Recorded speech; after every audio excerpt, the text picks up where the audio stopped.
Harka fuunee daawwattoota keenya kun kan daawwachaa jirtan qophii Dr. Gogoleedha.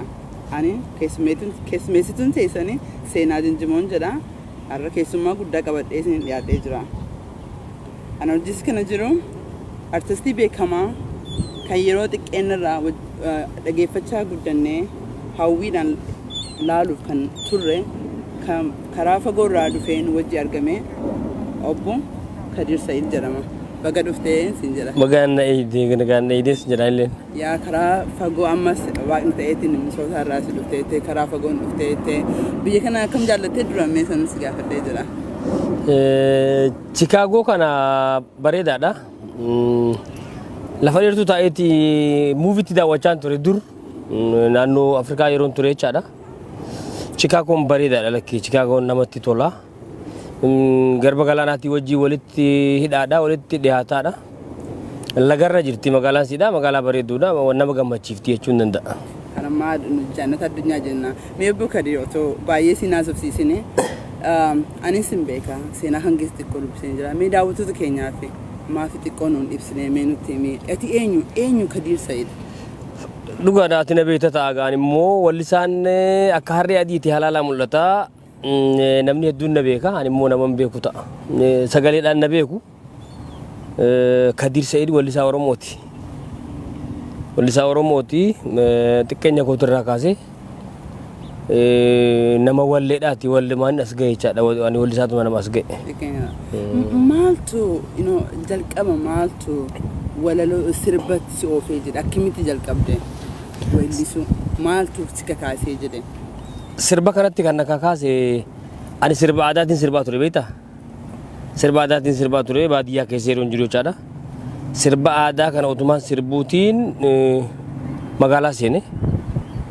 Achiin booda gaa muuziqaa wajjin sirba itti fufee jechuudha. Xiqqeenyumarraan sirba jaaladha. Magaalatti eegaan galee booda ammoo muuziqaa waliin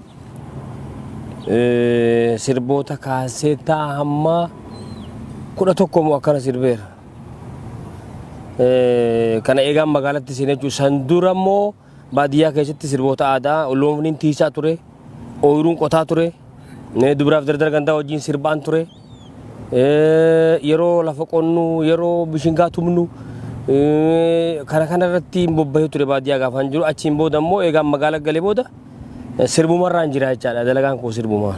Ani wallisaa Oromooti. Mee kaasetta 11 isin baay'eedha. Baadiyyattiin sirbaa ture jette. Naannoo keessan sanii namni walitti bahee sirbamoo akkamitti gaafa jalqabaa kana baandiitu jira timoolee isin qabemoo maaltu sirba jalqabaa isin? Baadiyyaa keessa aadaadhaatu jira jechuun namni baadiyyaa kun aadaa qaba. Hawaasni kamuu aadaa qaba. Baadiyyaa namni jiru kunis dargaggoo fi shamarran waan sirbanitu jira. Sirba adda addaa kan aadaadha. Kan durirraa Oromoo durirraa as ga'e jechaadha. Dur manguddoon dur waan sirbanitu jira. Hellee taphata duri dardarii ni dhiichisa. Hellee maa jira. Ragadaa jira. Shaggooyyii adda addaatu jira. Kana ijoollee gandaati wajjin irratti shaakalaati kan as geenye jechaadha.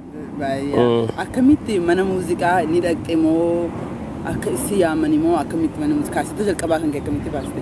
Kaasetta jalqabaa yeroo tokko bakka aruuzaa tokkotti jechuun mana cidhaatti Alii Shabbooti wajjin hangafa keenya sirbituu Oromoo guddaadha. Alii lamaan maqaa dheeraa qabu beeki. Alii Birraa, Alii Shabboo. Alii Shabboo ti waliin mana bakka cidhaa tokkotti wal argine akkasitti sirba Alii Birraa tokkoon sirbee yeroo sana. Sirba Alii Birraa bakka cidhaa sanitti. Sana dura sirbeen beeku. Akkasitti ati lakkee sirbuu ni dandeessaa wallisaa ta'uu dandeessaa naan jedhee. Naka kaase Ali Shabboon akkasumatti isaa wajjiniin shaakalaa guyyaa sanarraa eegale kaasetta adda addaarra Ali Shabboo waliin sadarkaa amma jiru kanarra jira jechaadha. Naannoo dirreetti kun? Dirree Dawaatti. Dirree Dawaatti. Kaasetta achumatti baaftee moo Finfinnee dhaquu qabdaa turte? Kaasenni achumatti mana reediyoo Hararitti bakka itti saansurri godhamu. Sana booda immoo dirree Dawaa konyaa dirree Dawaa keessatti nama sakatta'uutu jira wallee kana akkasitti sanuma keessatti as dabarree jechaadha. Sirba san kan hin beekne hin jiru. Sirbaan hin sirbine hin jiru bakka baay'eedhaan. Sirbi kan kee jalqabaa maal ture? Naati deebitee xiqqoollee sirba abaaboo tanarraa naaf faarsitu uummata keessummoota keenyaaf. Sirbi kan koo kan jalqabaa sirba aadaa ture. Abaa'oon walakkeessa 1991tti bara chaartarrii uumame sani abaa'oon kan sirban. Barriin qopheesses bara sani barri bees bara sani. Sirbi kiyya sirbiin tokkoffaa uummanni ittiin na beeku.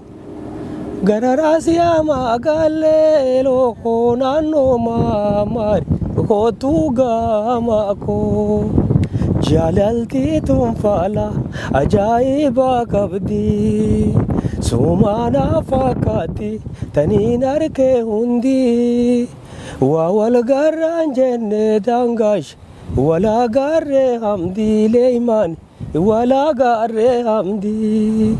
Sirba kanaan eegalame. Jalqaba kanaan eegalame. Achiin booda gaa sirboota adda addaa kaasii adda addaa shimbiraa ayyaantuu faa oduu dharaa dhugoomsitee na agarsiisu booddeetee faa farshoo hanfatanii machaa'uu faa obboleessa kooyaa garaa gudee faa uffata daaree dheebodhee agabee faa deemneeti abaa'otti dhufne jechaadha gaama. Abaa'otti yeroo dhufnu yeroo sun yeroo chaartaraasii waan takkaa argineen beeynee as bahe barasan. Sana dura gaa afaan maqawweetiin oluu gannu yaasaa ture egaa jechuudha Habashaan gabroonfataan Habashaadha. Mootummaan gaa jechuuf hin jee uummanni keenya wanni kun waan kiyyaam jennee wanni itti maxxannee itti jaalalaan hojjannu hin jiru wanni gammachuu hin dalee hin jiru. Gabroonfataanis akkuma nama gabroome tokko itti jiraachisutti akkasumatti waliin jiraachaa turre 91 waan haaraa tokko as bahee waan nama gammachiisu. 91 adda bilisummaa Oromootu dhufe. Bilisummaa waan jaansan santu yeroo san gurra namaa irrattis ijaafis waa babarreessuu irrattis qubee afaan Oromoodhaa san dura yoonii fi sirratti argansii ajjeesan. Oromiyaa jecha yoo sirratti dhagansii ajjeesan.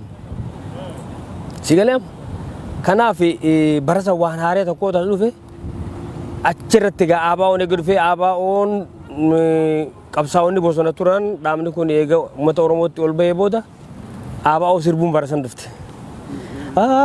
Abaa'oo azalaa falmata abaaboo yaa faajii falmata abaaboo faaboo ibsaa karaa walabumaa dhugaa mul'isaa bilisummaa haqaa kallacha Oromoo taasi qofaa walabumaa tiyyatiin nadaka gabrummaa fi miidhaa jaarraa tokkoof ture iddaan fonqolchite darbuuf gaamaa qilee diddaa gabrummaatiif qabsoon si biqilee dhiiga goototaatiin lalisee si tolee duskan Oromoota fonqolchaa gabrummaa kulkataa Oromiyaa xumuraa dhimaamaa ibsaa karaa walabumaa dhugaa mul'isaa bilisummaa haqaa kallacha Oromoo taasi qofaa